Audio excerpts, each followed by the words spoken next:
The Dallas Cowboys stand at a moment that feels heavier than a simple midseason matchup. The year began with high expectations, but inconsistency, injuries, and defensive collapse placed the entire season on a razor's edge. Now, as Week 11 approaches under the bright lights of Monday Night Football in Las Vegas, Dallas prepares to unveil something it hasn't had in years: real reinforcements. Real power. Real identity. This documentary captures the arrival of Quinnen Williams, the debut of Logan Wilson, the possible addition of Emmanuel Moseley, and the bold predictions that could define the Cowboys season. If this week becomes a turning point, Cowboys fans will look back on this moment as the night everything changed. The news breaks on a quiet Sunday morning. Quinnen Williams is in Dallas. The Cowboys have officially rolled out the red carpet, security escorts, trainers waiting, cameras capturing every step. This isn't a rumor anymore. Quinnen Williams is about to play football for the Dallas Cowboys. For years, fans begged for dominant interior play. They watched other teams across the league build their defenses through powerful, disruptive defensive tackles. And year after year, the Cowboys stayed thin, sometimes good, sometimes inconsistent, but never overwhelming. But now, everything feels different. The moment Quinnen steps off the team bus, players feel it. A Pro Bowl caliber monster. A man capable of demanding double teams on every snap. A player offenses must game plan around. After signing, team officials immediately lead him into the film room where he joins Osa Odigizua and Kenny Clark, two players who have already given Dallas grit and strength but could never carry the whole load alone. For the first time, Dallas can deploy a five-man front built for destruction. Quinnen Williams at the heart, absorbing blockers. Osa Odigizua, the quick penetrator. Kenny Clark, the Osa Odigizua, the quick penetrator. Kenny Clark, the veteran anchor. Two edge rushers crashing from both sides. Film study becomes electric. Coaches break down simulated looks. They draw up alignments that Cowboys fans haven't seen in decades. Fronts designed to smother the run, collapse pockets, and force quarterbacks into panic. Matt Eberflus watches quietly from behind the room, his arms crossed, his mind calculating. He's been craving this. His defense has been missing this. For months, he has tried every combination of blitz packages and simulated pressures. Nothing worked consistently.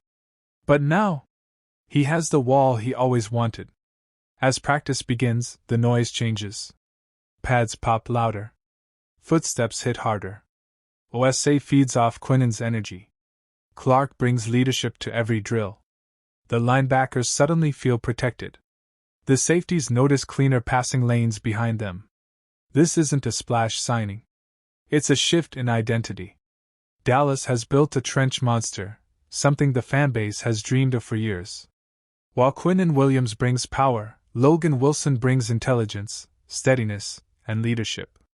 The Cowboys introduce him to the media with little fanfare, just a quiet press conference where Wilson admits something that instantly earns respect. "I'm still learning the system, but I'm grinding every day."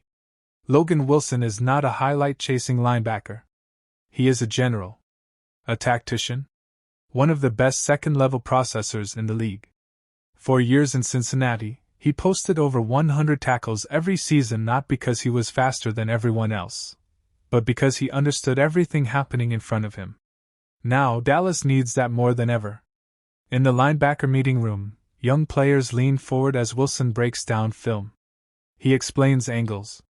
He explains leverage. He explains how offensive coordinators try to manipulate gaps. And he explains it all with a calmness that practice tells the same story. Wilson may still be absorbing terminology, but his instincts are undeniable. He anticipates plays before they happen. He directs traffic. He communicates with Overshown and Clark. He moves with discipline, never out of control, never misplaced. Dallas brought him here for one reason: stabilization. For the first time all season, the second level no longer feels shaky. No more guessing. No more hesitation. Logan Wilson anchors the defense in a way the Cowboys have been missing since Sean Lee, since early Leighton Vander Esch years. If Quinnen Williams reshapes the defensive front, Logan Wilson is the one who gives it structure. And if he adapts as quickly as coaches believe he will, Dallas' linebacker room transforms overnight from a weakness to a strength. But every defense has its pressure points, and for Dallas, the stress point remains the secondary. With Trayvon Diggs and Darren Bland carrying the heaviest load, the Cowboys are forced to lean on young players who aren't ready for postseason level responsibility. That's where the whispers begin, quiet conversations behind closed doors about one player, Emmanuel Moseley. Cowboys officials study his tape for hours. They review his recovery timeline. They analyze his movement patterns. Moseley's injury history is real and concerning, but so is the film: disciplined zone match ability, clean hip transitions, smooth footwork, and toughness at the catch point. He's exactly the kind of technician Eberflus loves. The film room scenes in this chapter explore how Moseley would fit next to Diggs and Bland, allowing Bland to move to more favorable matchups, giving Diggs help on deep isolation routes, and stabilizing a young defensive backfield that has been stretched too thin. This isn't a flashy blockbuster move. It's a playoff-minded correction. A veteran presence Dallas desperately needs. Whether the signing happens or not, the idea of Moseley becomes a symbol, proof that the Cowboys are not ignoring their weaknesses. They're searching for solutions. As Monday Night Football approaches, the energy in the building changes. Players sense it. Coaches feel it. Media members begin floating bold predictions. The first? Javonte Williams punching in 2 touchdowns. Dallas hasn't had a consistent physical runner all season. But with Quinnen and Clark boosting defensive strength, the offense may finally be able to commit to a bruising ground-and-pound approach. Javonte's style fits the moment: violent, punishing, relentless. Second prediction: DeMarvion Overshown returning with a statement game. He's been itching for this moment, the game where he proves that his speed and instincts translate into real production: tackles for loss, open field hits, even a potential interception. Coaches believe his breakout is coming. The question is whether Week 11 becomes the stage. And finally, Quinnen Williams with a 2-sack debut. Why not? He has the talent. He has the scheme.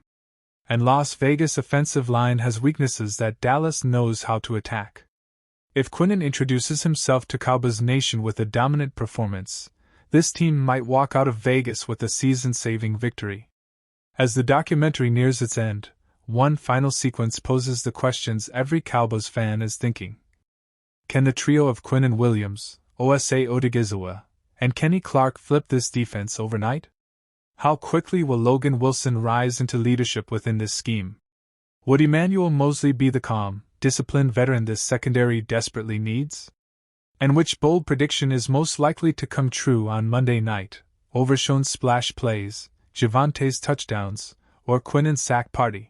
The Star in Frisco felt different the Monday after the bye week. The halls usually buzzed with casual jokes and pre-practice energy, but this morning there was only silence, thick and heavy, like something important was about to happen. Coaches walked with quicker steps. Players glanced at one another without speaking. Everyone sensed it. Something was shifting inside the Dallas Cowboys organization. Behind a closed door on the second floor, offensive coordinator Brian Schottenheimer stood in front of a giant screen filled with clips from the season. Missed routes. Blown blocks. Slow linebackers. Corners grabbing jerseys. A rotation at defensive end that lacked energy. A right tackle struggling to protect the quarterback. It was all there in slow motion, and none of it looked like a playoff team. Schottenheimer turned toward the staff seated around the long table. He didn't raise his voice. He didn't sound angry. He simply said a sentence that froze the room. From this point forward, things will not be the same. That was the moment that everything changed.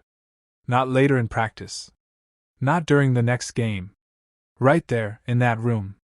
Word spread quietly through the building. Veterans felt the tension first. Younger players felt an unexpected rush of hope. Assistants whispered to one another. Reporters sensed something brewing. The bye week hadn't been rest, it had been a reckoning. On the practice field later that morning, Ryan Flournoy stayed after warm-ups, running route after route with sharp precision. All season, He had been only a depth receiver, an afterthought behind Turpin, Tolbert, and Mingo. But the door to WR3, the one that had seemed welded shut, was suddenly open. Dak Prescott jogged toward him, tossed him a ball, and smiled in that knowing way a leader does. Flournoy didn't reply. He didn't have to. His eyes burned with purpose. He ran his next route even sharper than the last, each cut carrying the weight of an entire opportunity he'd never had before. Across the facility, in the tight ends meeting room, the atmosphere was just as charged. Luke Schoonmaker sat replaying a missed block for the 10th time, while rookie Brevy Spann-Ford sat quietly with his back straight, absorbing coaching points. Spann-Ford wasn't flashy. He wasn't a highlight machine. But he was consistent, technical, strong, and reliable, the exact qualities the offense needed. During run drills, he sealed the edge with such force that coaches shouted across the field in genuine excitement. Everyone saw it. Everyone understood it. Schoonmaker saw it too, and the realization hit him like a punch. Snaps were about to shift. But nowhere was the tension higher than on the offensive line. Terence Steele, once a dependable part of the unit, had been struggling for weeks. His confidence was fading. His footwork was late. His timing was off. And looming right behind him was Nate Thomas, the young, raw tackle who had shown both